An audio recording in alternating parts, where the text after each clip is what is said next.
আজকে আমরা দেখব বাংলাদেশের ভূপ্রকৃতি বা ভৌগোলিক বিবরণ সম্পর্কে। ভূপ্রকৃতির দিক থেকে বাংলাদেশকে ৩টি শ্রেণীতে ভাগ করা হয়েছে।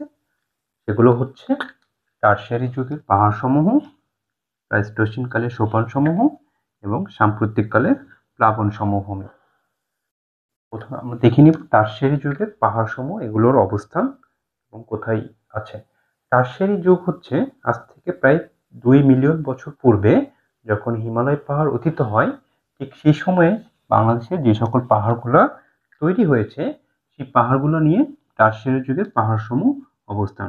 বাংলাদেশের উত্তর পূর্ব এবং দক্ষিণ পূর্ব অঞ্চলে যে পাহাড়গুলো রয়েছে, পার্বত্য চট্টগ্রাম অঞ্চল এবং সিলেট, হবিগঞ্জ বা মৌলভীবাজার অঞ্চলে যে পাহাড়গুলো রয়েছে, সেই পাহাড়গুলোকে বলা হচ্ছে টারশিয়ারি যুগের পাহাড়সমূহ। বাংলাদেশের মোট ভূমির প্রায় ১২% জায়গা দখল করে রয়েছে এই টারশিয়ারি যুগের পাহাড়সমূহ। এখন আমরা দেখব প্লাইস্টোসিন কালের সোপানসমূহ।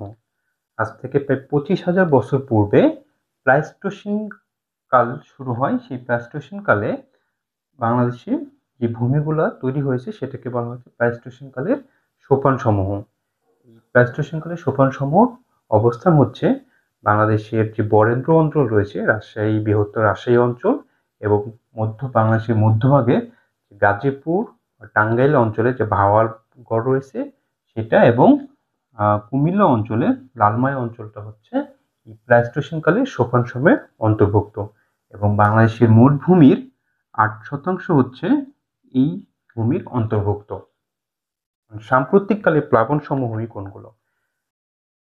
১২,০০০ বছর পূর্বে থেকে বাংলাদেশের যে নদীভিত্তিক অঞ্চল, পদ্মা, মেঘনা, যমুনা সহ অন্যান্য যে নদীগুলো রয়েছে, সেই নদীগুলো পলি বহন করে করে যেই প্লাবন মাধ্যমে বিভিন্ন সময় বন্যা হয়েছে, সেই সময় যে পলিগুলো জমা হয়ে যে ভূমি গঠন করেছে, সেগুলোই হচ্ছে প্লাইস্টোসিন কালের প্লাবন সমভূমি। এবং বাংলাদেশের বেশিরভাগ জায়গায় এই সমভূমির অন্তর্ভুক্ত, এবং ৮০% অংশ হচ্ছে এই সমভূমির অন্তর্ভুক্ত।